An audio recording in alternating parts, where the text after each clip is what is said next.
This is an iHeart podcast. Guaranteed human.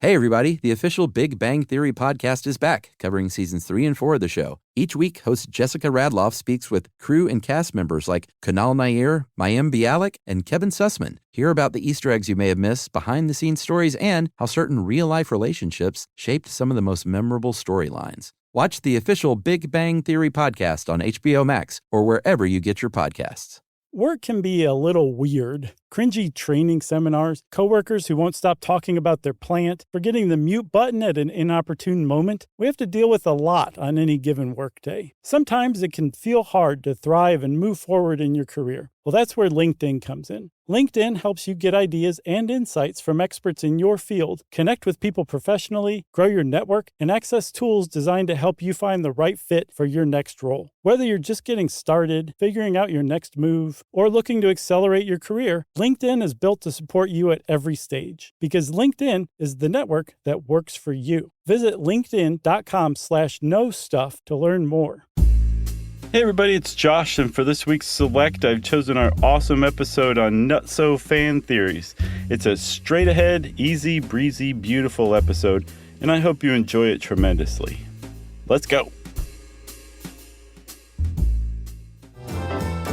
Welcome to Stuff You Should Know, a production of iHeartRadio.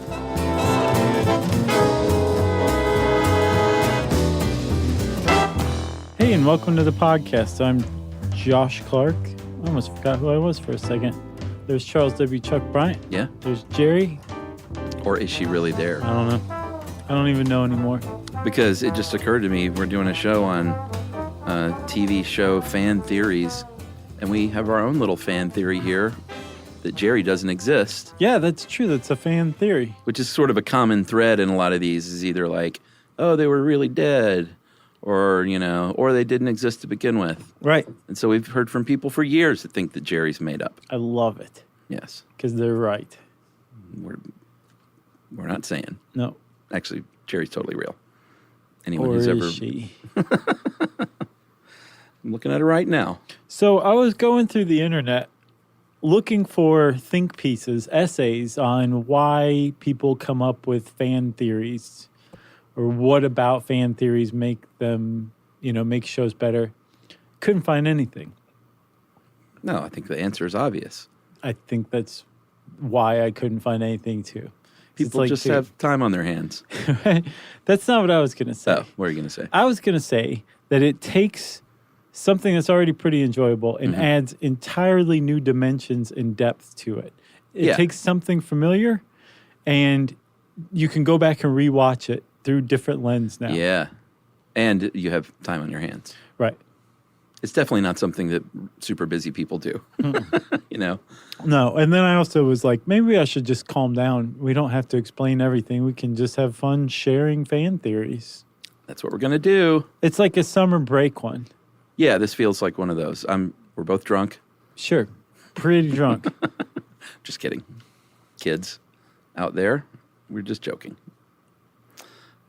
Should we just get right into these? Yes. Some of these are going to be shorter. Others are going to be a little longer. And we're just going to kind of jump around, right? Should we start with the granddaddy or end with the granddaddy? Well, is the granddaddy to you Saved by the Bell? No. You like that one, though? Yeah. Let's and I start thought with maybe Saved by if I said it. Yeah, I think let's start with Saved by the Bell. I don't know why I thought if I said it really fast. Right. Only I would know what you were saying. We'll start with Saved by the Bell, and we'll finish with the one that I know you're talking about. Okay, cool. That's very clickbaity, I know, but so you won't believe the last one. Right. One of the things that is really hard to do when it comes to fan theories, we should say, I guess we should define a fan theory as basically it's where somebody who likes a show says, hey, this show that you think means this or is about all this, it's actually this is what's going on. Almost all the time, it's just somebody's idea. But the part of the backbone of a fan theory is that it has to hold up in just about every circumstance. Yeah, and I'll get one out of the way quickly as a bad example. Okay. Because to me, a bad fan theory is Murder, She Wrote, she was really a serial killer because, you never found out what happened to her husband, and all these people are dying around her. I like that one. Yeah, but it's just too easy. It's not like, to me, a good fan theory is one where you can say, and this happened, and look at this, right, and right. what about this, and what about this? So I know what you mean, and yes, a fan theory does have to do that, or else it's just some schmo saying something somewhere. Yeah. But Murder, She Wrote has a couple of things to back that up. Besides the husband and the murders, what is the it? husband, I think, is whatever. But the point that I've seen here or there, number one, is Jessica Fletcher is a murder author, a murder mystery authoress, and murders follow her everywhere she goes, right? Uh-huh. Think about the last time you stumbled upon a murder. Well, that's just called TV. Okay, so that's one thing. Hold on. And then secondly, even when she travels, she stumbles upon new murders. But more to the point, in her little town of Cabot Cove, a population 3,500. Yeah. A significant number of the, say, 274 episodes of Murder, She Wrote took place there. If even 200 of those murders happened in a town of 3,500, it would be the murder capital of the world, percentage-wise, per capita. So I see what you're saying by the fact that she's a writer. It's not like she's a detective. Like you can't say, boy, the A-team were always getting in these crazy adventures like they were hired to each week. Yeah, they were seeking it out. She just happens to be sucked into it. All right. She just happens to be there, right? I've never seen that TV show either, so that probably has something to do with it. What? Never seen Murder, She Wrote. Shock. Because I was a 13-year-old boy, not a 65-year-old person. It's even better now. Oh, really? Yeah. You're rewatching it? Oh, yeah. It's on Netflix and I think Prime. Wow. Oh, yeah, man. It's good. Check it out. And I'm not saying like, oh, Murder, She Wrote's good. I'm a hipster. I've been watching Murder, She Wrote for years and years now, pal. Yeah. You don't have a beard? No. But hold on. I think I want to extend this for a second. You raise a very good point, and I feel like I defended Murder, She Wrote with that same point, that a fan theory has to have meat on its bones. Yes. It can't be an offhanded thing. It's prove what you just said. Prove why Jessica Fletcher is a serial killer. Well, there's a couple of them. It's a little thin, granted. Yeah. But there's something to back it up, which makes it a decent fan theory. Not the best, but a decent one. The other thing is, it's really difficult to pinpoint the origin of fan theories. Oh, yeah, like who did this first? Yeah, who came up with this idea? What loser?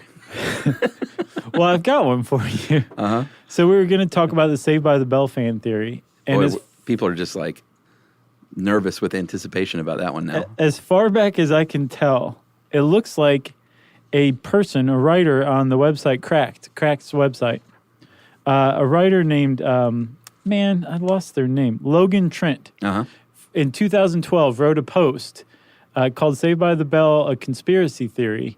So he originated this one? As far as I can tell, he gives zero credit to anybody else. And the way that the post is written, it really comes across like he is laying out his argument himself.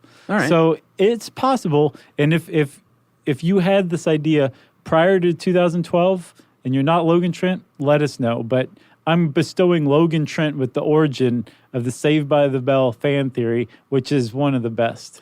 Yeah, and big shout out to Cracked and Mental Floss and our own article and who else? It was MeTV had a good one. Yeah. Paste Magazine had Paste. one. There's a lot of good fan theory articles out there. All right, so at long last, Saved by the Bell, and I like this one. And I don't remember watching this show at all. What? But I know these characters and the gist, so I had to have watched it at some point. You didn't watch Saved by the Bell? No, it wasn't. That wasn't in my wheelhouse. I guess not. I was a little older teenage boy / college. Well, they had Saved by the Bell the college years. Did they? It's just for you. But I do know these characters, so it had to have absorbed into me somehow. Okay. So here's the deal. Pre-Saved by the Bell, this I did not know. There was a TV show. Was it called Good Morning, Miss Bliss? Yes, and it was unbearably bad. So you saw that too? Yeah. So the idea of this show is there's this boy named Zach. This is in Indiana. Not just Zach Morris. Yeah, the Zach. Played by Mark Paul Gosselaar. Right. Yeah. This was in Indiana, of course, not California. And he was a troublemaker, and there was a teacher named Miss Bliss who was super smart and always thwarted him. She was, what's the name of the lady who was in the original Parent Trap, played the two twins, Haley Mills? Yeah. It was her. Oh, okay. Apparently, like, bad. when you sign a contract with Disney as a child, Yeah, you're they done. own you for life. He has a couple of friends named Mikey and Nikki. They're always putting him in his place. He has a brother. His parents are divorced. And by all accounts, Zach Morris in Good Morning, Miss Bliss is a bit of a schlub who's always sort of getting his comeuppance from other people. Yeah, kind of a loser. Yeah.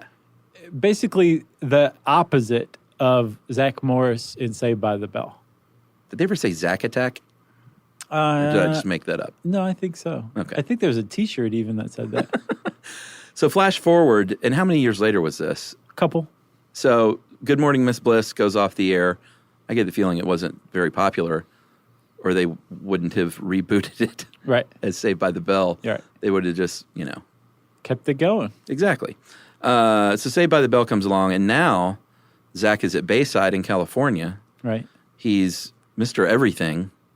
He's, as this article points out, he's the most popular kid in school and excels in everything: sports, music, casual, racism, whatever. Right. that's the Logan Trent's wording. He's the alpha in his circle of friends. Mikey and Nikki are gone. Yeah, they're just gone. No explanation. Right. And there's no explanation for any of this, like how he got to California. But it's the same character, right? It's the exact same character, but there are some huge, huge changes. Like at his core, he is a different person. Mm-hmm. Actually, not necessarily at his core, but as far as how he's treated and viewed by his peers and everyone else. Yeah. The difference is night and day. He's not a dweeb anymore. He's not a loser. He's a total winner. He's Zack Attack. As Logan Trent points out, if he were to miss a quiz, rather than fail, he would convince the teacher to hold a bake-off, and then he would win the bake-off by cheating. Yeah, that was how he went through life. And also, very notably, his parents were no longer divorced. They were married, and he didn't have a brother. He was an only child and was beloved by all, right? Yeah, he had, I think Slater went from his rival to his, sort of his pal, but his Second. his wingman. Right. Screech was around in both, but I think he was sort of Screech in both, right? Yeah. He didn't change much. Right. Screech has always been Screech. What can you do He'll with that stab guy? you in a bar. All right, so what's the big reveal? What's the fan theory? So the fan theory is that Saved by the Bell is the daydream fantasy of Zach Morris, who's actually living In Indiana. back in Indiana at John F. Kennedy Junior High. And that it's great, man. And that the whole premise of this fan theory is revealed through the theme song. Right. Right? So in the theme song, the theme song talks about how harried Zach is. Yeah. Well, it's all first person, right? But you assume that it's talking about Zach because the whole show it revolves around Zach. He's the narrator. Yeah.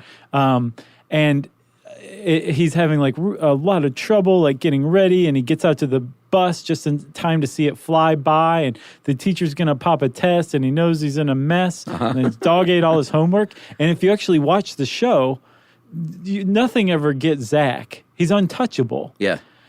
So in the theme song, it says, "It's all right because I'm saved by the bell," right? Yes. Which this fan theory suggests that once he settles into either settles into class and starts daydreaming, or gets home at night and starts dreaming, he can go off to Bayside where he's the biggest winner around. That is the bell. Right. So the fact that these lyrics, by the time I grab my books and I give myself a look, I'm at the corner just in time to see the bus fly by. And then eventually riding low in my chair so she won't know I'm there, meaning the teacher. Right. This all is Zach in Indiana. Right. It describes a different person. It doesn't make any sense that these lyrics, if you had not known that was a show that existed, right, and all you knew was Saved by the Bell, these lyrics don't make any sense. Exactly. But they do if it is all a fantasy in his imagination. Sadly, it also makes sense if you think that the producers hired the composer before they were really aware of what the show was going to be like. And that's what the composer came up with lyrics-wise. Yeah. It's not nearly as fun. Well, the other thing I like about fan theories is that they are almost 100% not real. Right. It's just fans having fun. Yeah. But I do like the idea to imagine like some subversive writer that's Right. like, oh, well, here's what we'll do. Right, exactly. This is all an elaborate fantasy of this Zach guy. I've got one other thing that I think the Cracked article points out. If not, someone else came up with it later.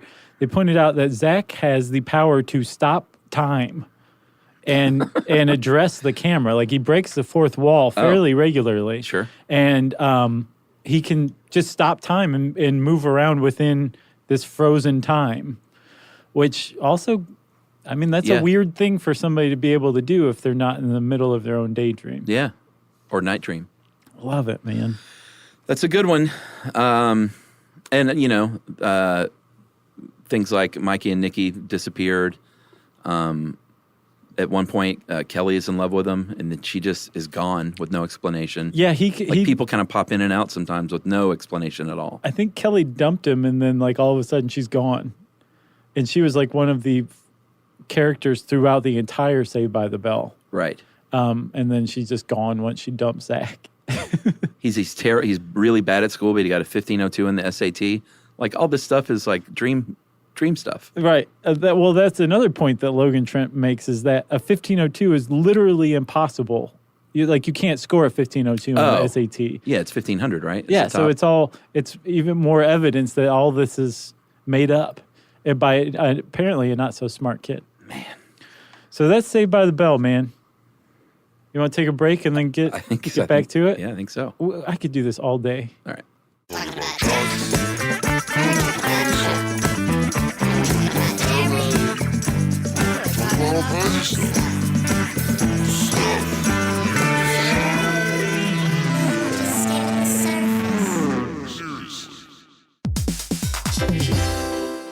Hey, everybody. I want to talk to you a little bit about Tide Evo because it represents over 10 years of innovation and product development. Tide Evo is a first-of-its-kind technology where tens of thousands of minuscule fibers are spun together to form a 6 times powerful layer packed with scrubbers, brighteners, pre-treaters, and fresheners. And that's going to deliver a breakthrough clean that's so powerful, it feels like magic. Yeah, it is kind of like magic. Tide Evo is revolutionary. A 100% concentrated, waterless laundry tile that's made of compressed microfiber soap layers rather than liquid or powder. And it's not like pods or sheets because it uses 6 layers of detergent fibers to deliver superior cold water cleaning without plastic packaging of any kind. And it provides a mess-free, lightweight solution that dissolves lickety-split. So whenever you run into a laundry challenge, turn to Tide Evo. It's revolutionary. It's magic. Try new Tide Evo. Real laundry magic.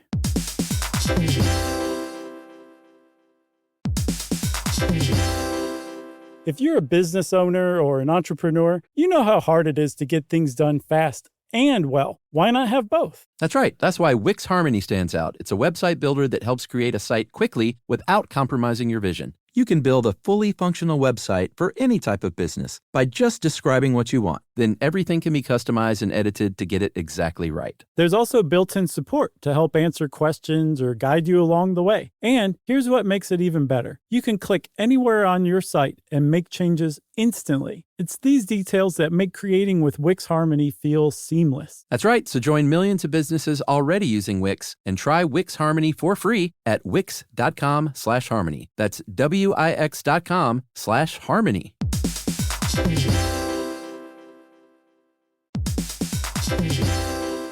Hey, everybody, we want to talk to you about The Big Bang Theory. That's a show that became one of the most defining sitcom of its era and really built a fan base around its memorable characters and unique group dynamic. That's right, which is why we think you'll enjoy the official Big Bang Theory podcast. It's back, covering seasons 3 and 4 of the show. Host Jessica Radloff sits down with crew and cast members like Kunal Nair, who plays Raj, Mayim Bialik, who plays Amy, and Kevin Sussman, who plays Stuart. That's right. You're going to learn all about the Easter eggs you may have missed, behind-the-scenes stories, and how certain real-life relationships shaped some of the most memorable storylines. Yeah, there's cast reflections years after the series aired and expanded content around famous episodes and storylines. It is exactly what you're looking for if you're a fan of The Big Bang Theory. The season is on video, so watch the official Big Bang Theory podcast on HBO Max, or listen wherever you get your podcasts, and stream episodes of The Big Bang Theory on HBO Max.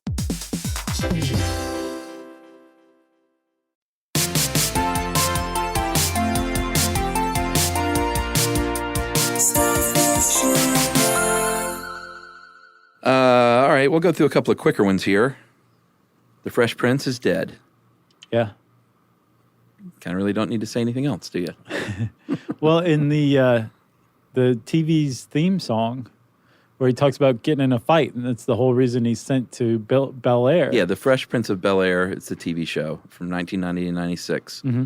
And the rap that Will Smith, the real-life Will Smith, actually plays a character named Will Smith. Right. And he talks about getting in a fight and getting sent off to Bel Air to get out, to get him away from the rough neighborhood in, Philly?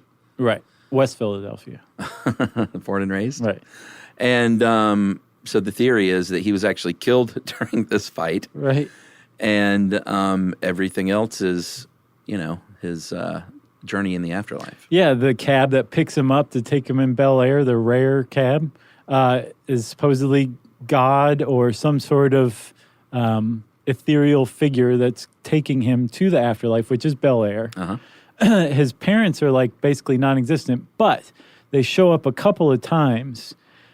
This is explained away by the fan theory as his parents visiting their son's grave. Right, like which once I think a year. is pretty awesome. Yeah. And then Boys to Men apparently showed up at one point, but they were like a heavenly choir. Oh. I don't remember that episode. Huh. So put all that together, Fresh Prince is dead. That's right. What do you want to do next? Should we do the two of them from Gilligan's Island? Yeah, the drug one's super lame. Yeah, I thought so too. There's this one theory that and this one's, you're right, it's just dumb, that Mr. Howell on Gilligan's Island paid Gilligan and the skipper to take him out to sea to do a drug deal, which is why he has a trunk load of cash, trunk full of cash. Right. Ginger's got a drug habit. Marianne's a federal agent. This just sounds like, It's lame. like someone smoked some weed and came up with like someone said, "Hey, what's your first idea of what Gilligan's Island could have been other than what it was?" And they went, drug thing, man. I think you nailed it. But there's a better fan theory for Gilligan's Island. Agreed. That Gilligan's Island is hell. That this, like the Fresh Prince of Bel Air, takes place in the afterlife, but not in heaven, in hell, or at least in purgatory. That the Minnow's shipwreck caused everyone on board to drown, and that in hell, each one of the characters represents one of the 7 deadly sins. Ginger's lust. Marianne is envy. Professor is pride. Thirst in hell, of course, is greed. Mrs. Howell, I've seen as sloth. And gluttony. Seen that too. I've also seen Skipper as either gluttony or wrath. Wrath makes a lot more sense. And then But, Gilligan is sloth or is Satan himself. Yeah, and one of the giveaways for Gilligan being Satan, well, there's 2 of them. One is that he's always wearing a red shirt. Oh, well. So obviously Satan. Because Satan wore a red rugby shirt. Right.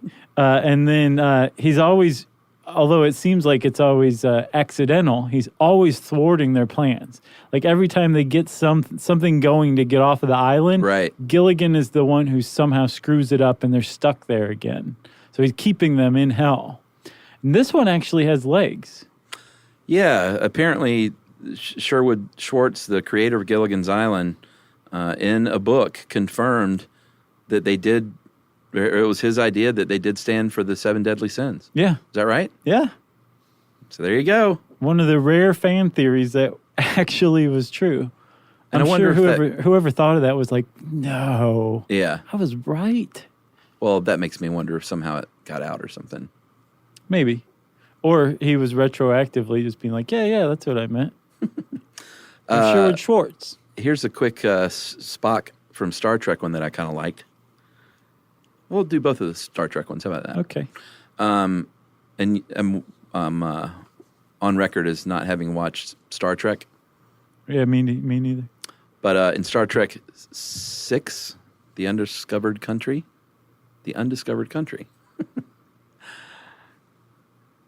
Sorry, people are so mad at me right now.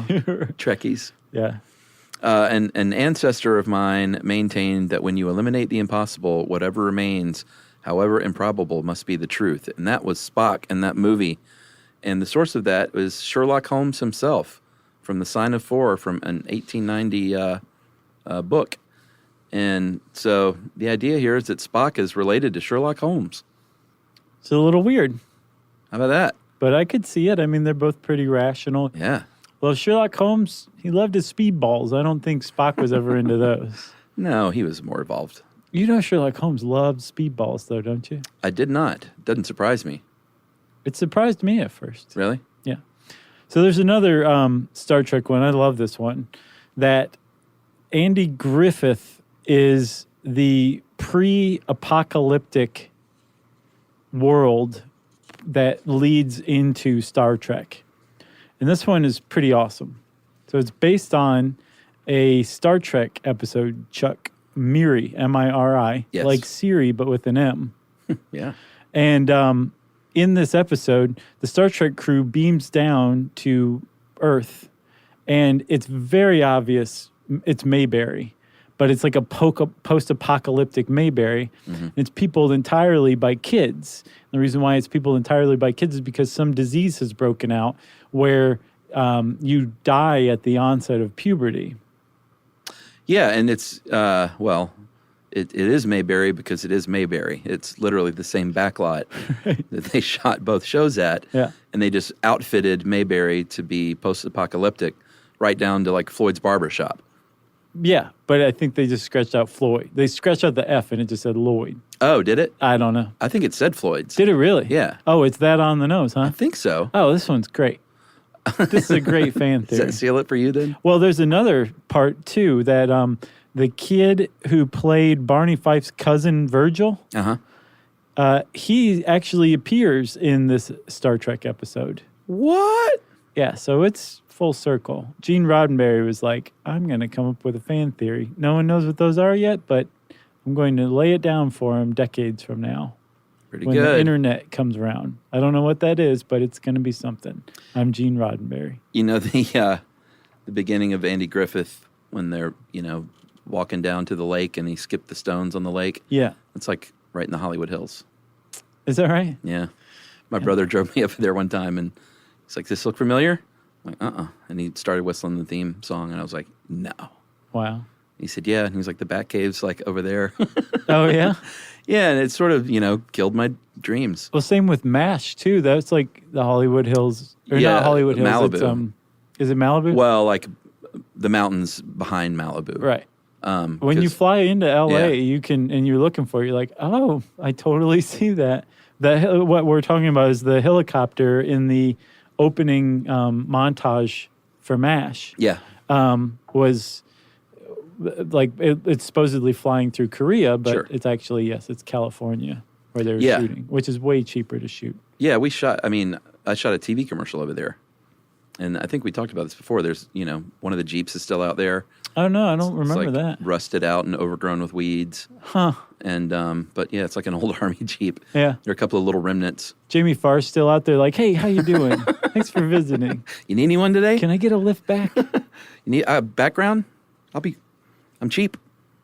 That's terrible. Is he still around? I'm supposed to know this. He's like my hometown's favorite son. Oh, was he really from there? From Toledo, yeah. Is that why they wrote that into the show? Yeah, and he's always talking about Tony Packo's, which is a real place. It's great. Yeah, I knew all that, but I didn't know if it was... Yeah, no, Jamie Farr is definitely from Toledo. Oh, okay. Well, he's still alive, They too. never let you forget it. Yeah, he's 82. Hey, Jamie Farr. Godspeed, sir. What else we got? So, this one's one of my favorites. It's a good one. Garfield Oh, yeah. is dying alone in an abandoned house. Yeah. And everything that you've seen in all except, I believe, 6 of the Garfield strips, all of them that have been going on since 1977, is the hallucination of a dying, starving cat in an abandoned house. Yeah, I was way into Garfield. Yeah, Garfield was great. Bought the books. Yeah. Garfield and Bloom County were my two biggies. I was never into Bloom County. Oh, man, I loved it. I did love Garfield, though. I mean, it was Bloom County was a little more advanced, I think. Sure. In its humor. Right. Which I still got, but Garfield was like kind of perfect for a 10-year-old Chuck. It was perfect. So what you're talking about is in October of 1989, Jim Davis, the creator of Garfield, said, you know what I'm going to do? I'm going to put out 6 strips in a row that are not funny. No, they're actually kind of unsettling. Yeah, very bleak. And if you go and look at these strips, you can find them online, obviously. It's Garfield alone in an abandoned house, and it's really heavy and awful. Garfield wakes up in the first strip, and no one's around, and he's starting to get a little panicked. And then it just kind of continues on, and his panic continues to build over the course of this 6 strips. Mm-hmm. And finally, in the last one, I believe, he wakes up, and John and Odie are there, and everything's back to normal. He's so happy. Yeah. But leading up to that point, in strip like 3, 4, 5, it's getting a little freaky. Yeah. And again, like you said, there's nothing funny about it. It wasn't intended to be funny. It was intended to scare. And the idea is that what we're seeing in these 6 strips are the actual reality of Garfield, and that everything else, he finally manages to go back to his basically dying fever dream that featured John and Odie. Yeah, but they disappear though in that strip too. At the end? Yeah, like they appear and then like he goes to give them food and then they like disappear and he's alone again. At the end of that 6th strip? Yeah. Oh, okay. So he's hallucinated them. I gotcha. And then is alone. Okay. And abandoned. So that's why. Okay, right. So then that backs up that whole idea that they're just a hallucination, because they're demonstrated as an hallucination in that 6 series strip. Yeah, and 6 strip series. That was his intent, was very much to do something sad and different. And I think he heard quite a bit from the fans. Sure. Like, what is going on? Right. And then apparently he kind of laughed at the idea when someone said, hey, you realize what people think, that this is all a big hallucination, like every other strip you've drawn is a hallucination of this dying cat. Right. And he laughed about it, but like what else were people supposed to think? Yeah. That he just got really heavy and weird for 6 strips? And I think the other thing that was so off-putting about it too is it resolves, or there is no resolution. I think on so. that 7th day, the Sunday one just picks up like everything's totally normal and it never happened, which makes it even more unsettling. Yeah. And then Chuck, there's a clear, I don't know if it was a reference to it or coincidence or whatever, but there's this animated movie called Allegro Non Troppo, and there's a segment in it. What's the name of the segment? Valse Triste, about a cat that turns out to be a ghost cat. Have you ever seen it? No. It's very good. Oh, yeah? Haunting. But it sort of parallels his Garfield story. Very much. So whether or not it was purposeful, we don't know that part, right? Or did Jim Davis like discount that too? I've never heard whether or not he discounts that. Ah. Yeah, but that's definitely, go check out the Garfield strips. Just look up like Garfield dead or dying or whatever. Yeah. And it'll bring them up. But also I'm sure it's on YouTube. Just look up Valse, V-A-L-S-E, Triste, T-R-I-S-T-E, and it'll get to you. It's very sad. And you should plug your favorite thing ever, which is Garfield Without Garfield. Oh, yeah, that's great. Yeah. Which in that case, it was John who was just crazy and hallucinating, right? Yeah. You could make a pretty good case that John was out of his mind when you take Garfield out of any given strip. And John is just and it's just John himself. shouting out loud, or like he's just like putting his head down on the counter. Good stuff. Yeah. I forgot about that. You want to take a break? Yeah. Come back? We'll take a break and go through another couple of quickies and then the big daddy.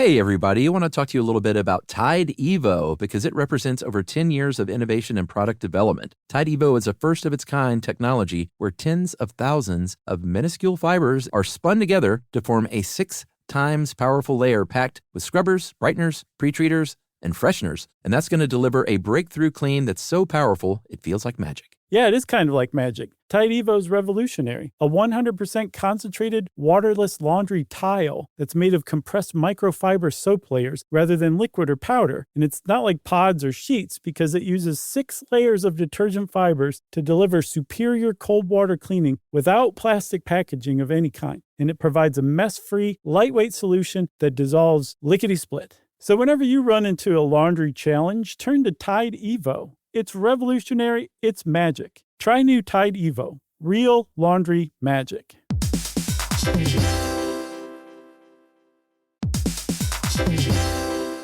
If you're a business owner or an entrepreneur, you know how hard it is to get things done fast and well. Why not have both? That's right. That's why Wix Harmony stands out. It's a website builder that helps create a site quickly without compromising your vision. You can build a fully functional website for any type of business by just describing what you want. Then everything can be customized and edited to get it exactly right. There's also built-in support to help answer questions or guide you along the way. And here's what makes it even better. You can click anywhere on your site and make changes instantly. It's these details that make creating with Wix Harmony feel seamless. That's right. So join millions of businesses already using Wix and try Wix Harmony for free at wix.com/harmony. That's wix.com/harmony.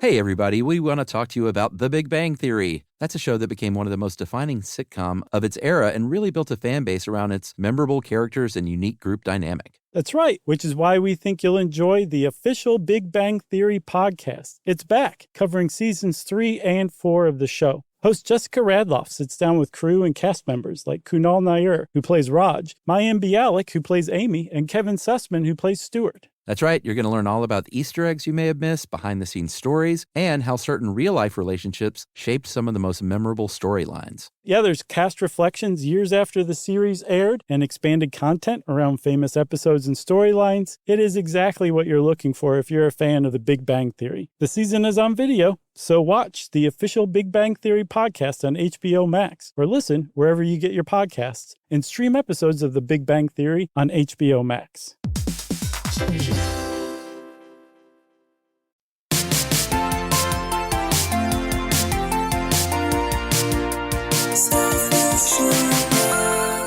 All right. Did you see this Breaking Bad one? Yeah. This one has spoilers for Breaking Bad and a little bit of The Walking Dead. So if you haven't seen that, tune out. But there is a theory that's actually, I think, kind of cool, because I love both shows, Breaking Bad and Walking Dead. Right. That the blue meth from Breaking Bad is what caused the zombie outbreak in The Walking Dead. Yeah. And not bad. Yeah, but I mean, it seems like they're totally unconnected until you start digging in there. That's right. When you look at season 1, the character of Glenn, hey, shout out to Stephen Yun. He's a listener of Stuff You Should Know. Yeah. What up, dog? Hopefully still is. Not anymore. He drives a red Dodge Challenger in that first season, which looks kind of like Walter White's car that he eventually ends up with. And then in Breaking Bad, when Walter White returns that Dodge, he takes it back, and the dealership's general manager is named Glenn. A little thin. The best one is comes in season 2, if you ask me. Yeah, I agree. You take it, buddy. Because why? You didn't watch either one of these shows? No, I did. Okay. I saw all of Breaking Bad, and I've seen, I can't remember how far. I've seen pretty far into Walking Dead. I'm behind on Walking Dead by like one season. Oh. I need to go back. Catch up. Yeah. Anyway, season 2, Daryl, played by Norman Reedus, is trying to take the fever down on T-Dog, who's another character. Right. Why is that funny? Just me saying T-Dog. So his brother Merle, he has like this bag of drugs basically. So he looks through the bag to see if there's anything that can help bring the fever down, And there is that blue crystal meth from Breaking Bad in his bag. Yeah. So that's a good little hint. Yep. And then before the zombie apocalypse, Merle, his brother, was actually a drug dealer. And he described in one episode his supplier was, quote, a janky little white guy who threatened him with a handgun and said, I'm going to kill you, B-word. Yeah. And that very much sounds like Jesse Pinkman. Yeah, the only way he could have gotten it across more is if he'd mentioned fat stacks or something. Right. You know? That would have been like super on the nose, though. So that's a pretty fun theory. It is. Obviously. Meth equals death, everybody. That's right. Especially blue. Well, the one thing I didn't get was like, what are like all those people on meth? But then I thought, no, maybe just a certain amount, and then they infected other people with their zombie juice. Yeah. Okay, I got one. All right. This is an old one, but I think it's a good one. The Flintstones and the Jetsons take place at the exact same time. It's a good one. That the Flintstones are not prehistoric. They're actually set in a post-apocalyptic future. Mm-hmm. And you say, that doesn't make any sense. Well, does it? The author, I think this came from Mental Floss, points out, why would some cave people create record players with whatever they had on hand? No one in prehistoric times knew what a record player was. But if you were living in the post-apocalyptic times, you would want to be able to listen to records because they'd already been invented. Yeah. So you would figure out how to make a bird put its beak on a record and use that instead. Why do they celebrate Christmas in prehistoric times? Good question. Why does the music in the Flintstones, any popular music is always like 50s, like English, British invasion type music? Oh, yeah, I forgot about that. Twitch. Yeah. Why do they have a banking system set up? Yeah. That's fairly complex. It is. Why are these animals talking? Well, that's just weird. Yeah, I don't know if you can like place that at the feet of George Jetson. The thing about the Jetsons, though, is supposedly they are living up in, it's not Cloud City, is Orbit it? City. Orbit City, which is supposedly built in the clouds above a smog line, which is where the Flintstones live below the smog line. And allegedly, the thing that divides them really more than anything is income. Yeah. That the Jetsons are wealthy and part of the ones that can survive and live up in the clean air. The Flintstones are part that have to scrape by with whatever they can find back here on Earth. Well, and that George and Fred mirror one another in that Fred labors at this, I don't even know what you call that, like A quarry. A quarry, yeah. With Mr. Slate. Whereas George works at Spacely Rockets, and it says here in this article, works for a total of about 9 hours a week. And then robots and computers handle everything else. That's supposedly how our life is supposed to be right now, but we're not doing it right. Oh, really? Yeah, and now robots are just stealing everyone's job, but we don't have anything to show for it except for joblessness. Huh. But the bad kind. Right. There was a movie called The Jetsons Meet the Flintstones, and in that very movie, George Jetson visits the past and has a little kind of a throwaway comment when he sees green grass, and he says that it's something he remembers from ancient history. Right, so that one kind of undermines the whole idea. Oh, I don't know. Well, if he's saying that he remembers it from ancient history. Oh, I see that part. Yeah, like there was an apocalypse and there is no grass. But if he visits the past, I don't know. Is this falling apart? Yeah. The more we talk about it? It undermines that one. Huh, all right. Remember the Great Gazoo? What was up with that guy?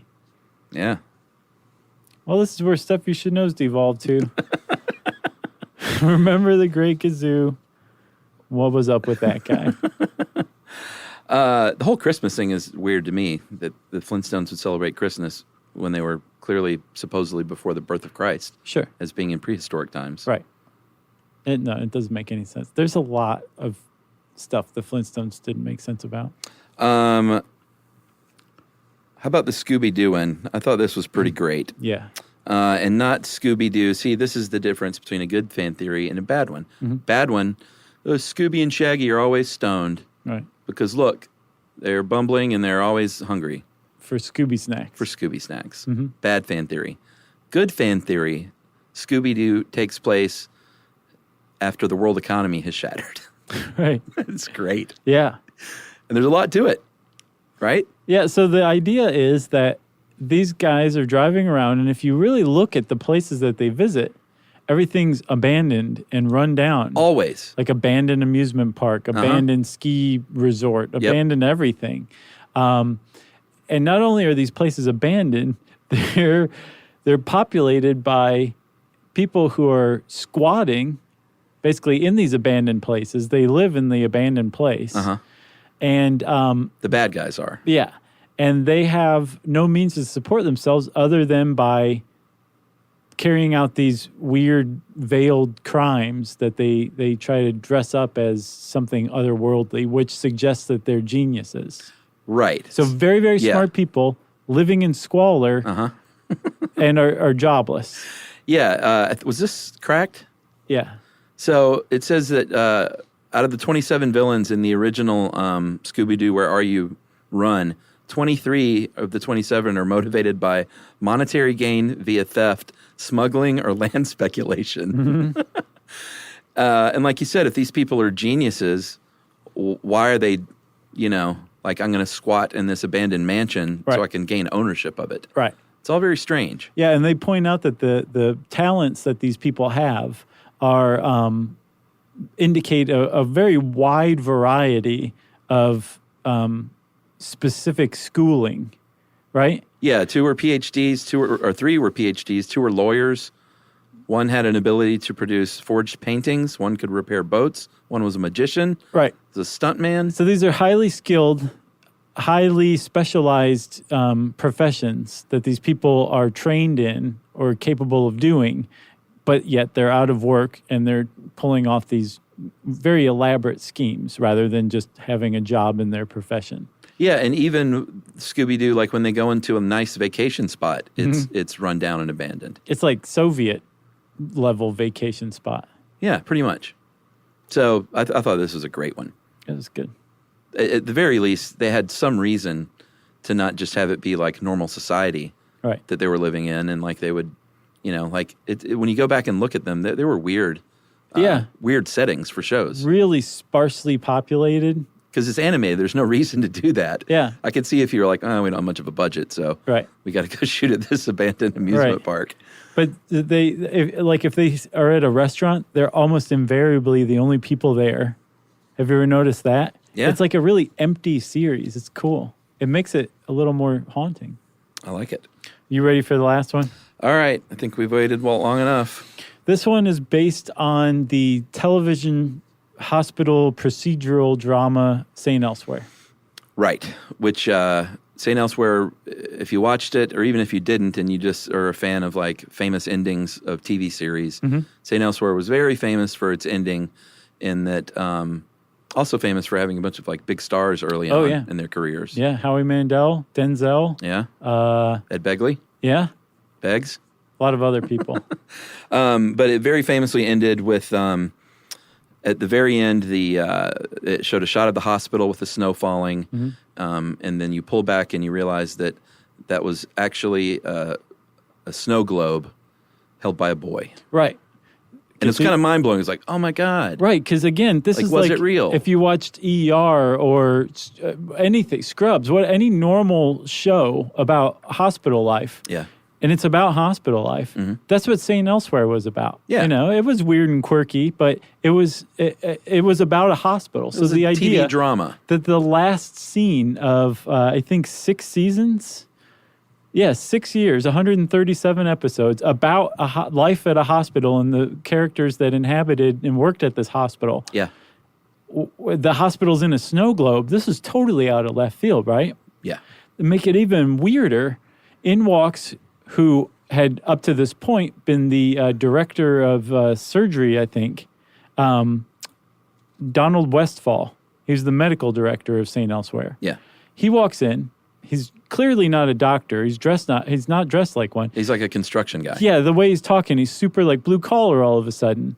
And he walks into the room where the boy holding the snow globe, whose name we will find out is Tommy Westfall, he is Donald Westfall's son in the series St. Elsewhere. Yeah, he had been on the show, but he was never like a big character or anything. No, and he had autism. And in walks Donald Westfall, who's now a construction worker, and says he's talking to his own father. He's like, I don't get it, Pops. He just sits around and looks at that snow globe all day. I wonder what he's thinking in his head, which suggests pretty strongly that everything about St. Elsewhere, all 137 episodes, took place in the mind of Tommy Westfall, this boy with autism who's sitting there staring at his snow globe. Yeah, I mean, in fact, it was even more on the nose than that. He actually says, I don't understand this autism thing, Pop. He's my son. I talk to him. I don't even know if he can hear me. He sits there all day long in his own world, staring at that toy. What's he thinking about? Right. Like, they didn't need to say all that. They should have just, to me, showed that and showed him coming in as a construction guy. Right. And maybe just looked longingly at the sun. Sure. But he's kind of like, you get it, everyone? So America is sitting there like, what? Yeah. At the time, this is what, 1988, I think, when it went off the air. All of America. Was just like, what just happened? That's really weird. Uh-huh. But then in 2002, it started to get even weirder, right? Yeah. Because there's a TV writer named Dwayne McDuffie, and he wrote a post called 6 Degrees of St. Elsewhere. And he points out, wait, everybody, if all of St. Elsewhere took place just in Tommy Westfall's mind, then that means that there's a significant amount of NBC shows that also are just in Tommy Westfall's mind. Uh-huh. It's come to be called the Tommy Westfall hypothesis or the Tommy Westfall universe. Multiverse. Okay. Yeah. And it just spreads and spreads and spreads. And there's a really good, Paste article called Tommy's World, the TV legacy of St. Elsewhere's Tommy Westfall universe, is pretty much the definitive outside post on it. Yeah. And it lays out a pretty good thread of how shows are connected. And since they're connected, that means that they're all taking place in the mind of this boy with autism, Tommy Westfall. Right. And it goes a little something like this. Some of the doctors from St. Elsewhere went to Cheers one time. Okay, so that means Cheers is in Tommy Westfall's mind. Frasier was a spinoff of Cheers. Check. So that means Frasier isn't real. Yeah. You getting this? We don't need to say that after each one, do we? I think it really drives the point home if we The John Larroquette show, which was actually pretty good. John Larroquette's great, and that show was very underrated. But the lead character played by John Larroquette was John Hemingway. He called in one time on Frasier's talk show. Yeah. On Frasier. He was one of the call-ins. Okay. As that character. Right. Fake. So now John Larroquette's universe is in Tommy Westfall's mind. That's right. So on the John Larroquette show itself, they mention Yo-Yo-Dyne as a company. A tech company. Right. Yeah. And in Star Trek, Yo-Yo-Dyne made technology used by the Enterprise crew. Yo-Yo-Dyne. Right? Right. Yo-Yo-Dyne. So that means Star Trek is in Tommy Westfall's mind. That's right. Yo-Yo-Dyne also appears again in Angel, the TV show, Joss Whedon's Angel. Mm-hmm. It was part of the, I think he was a client of the law firm Wolfram and Hart on Angel. Okay. And then Wolfram and Hart was representation to another tech company called Weyland Utani, which made tech on the TV show Firefly. Yeah, things are getting deep now. Right. So now Firefly is in Tommy Westfall's mind as well. Then Weyland Yutani ship was in a spaceship graveyard on the series in Britain, Red Dwarf. Right. And then Bring It Home. And then the TARDIS is in the hangar bay of the ship Red Dwarf on the show. So that means that Firefly, Red Dwarf, and then Doctor Who are all in the mind of Tommy Westfall because all of them are connected back to St. Elsewhere. And as the author of this Paste article points out, this is a normal thread. Yeah. It's spread to something like more than 400 TV shows being implicated as being in the imagination of Tommy Westfall. Yeah, I think the last count I saw was 419 shows. It's so amazing. which, if they just get one more, then all of a sudden it's a weed theory. Right, yeah. Yeah. Pretty great. Tell them about John Munch, though. He's like the all-star character from Tommy Westphall universe. Oh, right. That was Belzer's character on Homicide: Life on the Street. Right. And that was apparently a spinoff from St. Elsewhere. It was related to it somehow. yeah, I think so, officially related. But then Munch was on a bunch of different shows. Yeah, like his character, not just the guy who played him. Yeah. But he just popped up in different shows all over the place, not even necessarily just on NBC. Oh, yeah. He was on X-Files, and that was Fox, wasn't it? Yeah. Law and Order. He was on The Wire. Yeah. And he was on 30 Rock. Yeah. So it's crazy. Munch is just sitting there since he was already connected to St. Elsewhere. Any show he pops up on, he's obviously in the same universe as St. Elsewhere, which again is in Tommy Westphall's mind. So most of the television in the United States Doesn't exist. It doesn't exist except in the mind of a boy with autism who likes his snow globe back in 1988. I wonder how much of that was, not pre-planned, but... Zero from what I understand. Well, they clearly meant to show, though, that St. Elsewhere was a figment of his imagination. Right. But I don't think they even stopped and thought, oh, well, that like means what other Cheers shows is too. Right. Wow. Well, and then most of that stuff came after St. Elsewhere, too. So I wonder then if someone kind of ran with it, like if there's this inside cabal in Hollywood and the WGA where people are trying to, I'm sure tie these things together still. It's like putting a Wilhelm scream in. Yeah, which we did incorrectly, very we famously. Tried once. Tried. Double thumbs up from Jerry. So funny. Well, yeah, that was an SYSK gem. Yep. You got anything else? No, sir. Well, if you want to know more about TV fan theories, you can go find them on the internets. So or go hey, look. Send one in, though, if you have one that we didn't talk about. Yeah, a good one, though. We defined what a fan theory is. Right. Okay? So a good one. Yeah, and nothing from Lost. Yeah. Yeah. Just don't bother. If you already said all that stuff, so since I already said all that stuff, it's time for listener mail. I'm going to call this Hidden Whiskey. Remember our live show in Vancouver? We talked about the Canadian Club had a very special promo in the 80s where they hid cases of whiskey all over the world, like a big scavenger hunt. And not all of that whiskey was found. Remember that? Yeah, I remember. So this guy, Chris Ortloff, writes in about that. He said one of them was hidden in Lake Placid, New York, a year before the 1980 Olympics, and supposedly was never found. And a few years ago, more than 3 decades later, my mother picked up the trail when she discovered that it was possibly still out there. Nice. I love it. This guy's mom was like, what? Free whiskey? I think she was just like, sounds like an adventure. Sure, you know? I'm just kidding. Or, maybe she wanted the free whiskey too. A fan of cryptic crossword puzzles, word games, and snowshoeing, the allure was too much for her to pass up. Oh, well, there you have it. Yeah. Plus, she really liked whiskey. She tracked down a man in Connecticut who had previously searched for it, spoke with customer service at Canadian Club even, and with a couple of other leads, she spent months turning over the clues, checking current and historical maps, and hiking through the woods and fields around Lake Placid. Love this guy's mom. Yeah. I sat down with her a few times with my thinking cap on in hopes of unraveling the mystery, as did many of her friends and relatives. We have lots of research and speculation amassed as a result. And I was really kind of nervous reading this. I was like, she found it. Right. She didn't find it. No. Sadly, after all the effort and intrigue, we still have no idea where it is. Maybe some kids took it years ago. Could be completely buried by leaves and twigs by now. Or maybe it's still waiting to be found and someone else can crack the case, so to speak. Blame it on leaves and twigs.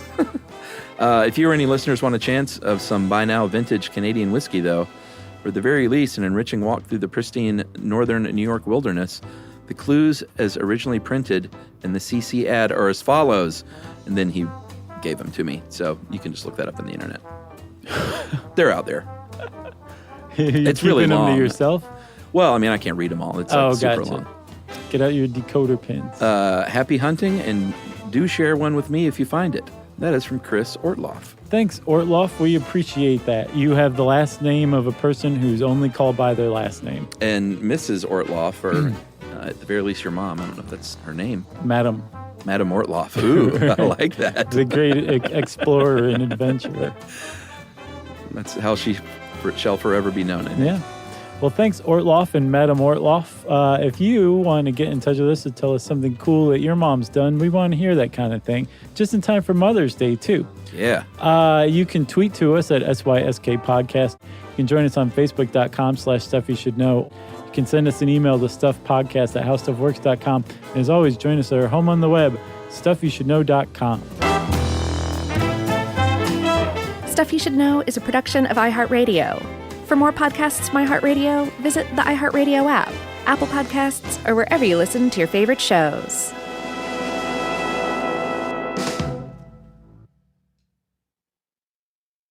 When it comes to small business, people want to talk to people, not bots, not voicemail. Your customers or clients want a real human connection, and that's exactly what they get with Ruby. Ruby is the virtual receptionist company that takes care of your callers when you're unavailable, in the middle of something, or just don't want to pick up. They can answer, screen, and transfer calls, as well as take messages, collect payments, book appointments, and more. All while saving you time and making the people you serve feel special. It's available 24/7, 365 days a year, and is 100% based in the U.S. See how it works at ruby.com, or better yet, give them a call at 844-900-RUBY. The next time you end up with something on your shirt, don't turn to your usual detergent. Check out Tide Evo. Tide Evo represents over 10 years of innovation in product development. It's a revolutionary 100% concentrated waterless laundry tile made of compressed microfiber soap layers rather than liquid or powder. It's not pods and it's not sheets. It uses 6 layers of detergent fibers to deliver superior cold water cleaning without plastic packaging. It's mess-free, lightweight, and dissolves quickly. Try new Tide Evo. Real laundry magic. Making sense of the news is a full-time job, but it doesn't have to be yours. Not when the Guardian's new podcast, Stateside with Kai and Carter, does it for you. 3 times a week, journalists Kai Wright and Carter Sherman cut right to it, asking what's actually happening and why does it matter. Drawing on the Guardian's reporting, they provide perspectives on everything from sports to fashion and deliver it with clarity and context. Listen to Stateside with Kai and Carter, wherever you get podcasts or watch on YouTube. This is an iHeart podcast. Guaranteed human.